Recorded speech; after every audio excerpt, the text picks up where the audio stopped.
10 বছরের লড়াই আজকে 2026 সালের ফেব্রুয়ারি মাসে এসে শেষ হলো এবং এই যে দীর্ঘ লড়াইয়ের জবনিকা পতন হলো।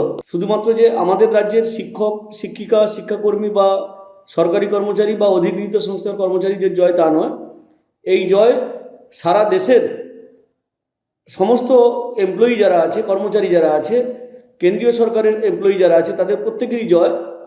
কারণ আমরা জানি যে এই রায়ের দিকে সারা দেশ তাকিয়েছিল। আমরা এই জয়ে আমরা খুশি এবং আনন্দিত।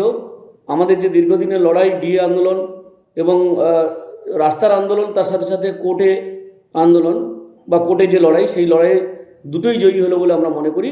পশ্চিমবঙ্গ সরকার যারা প্রচণ্ডভাবে কর্মচারী স্বার্থ বিরোধী, শিক্ষক শিক্ষাকর্মী স্বার্থ বিরোধী, তারা এই রায়কে কতটা মান্যতা দেবে এবং রায়কে পালন করবে কিনা আদৌ, সেই নিয়ে কিন্তু আমাদের আশঙ্কা আছে।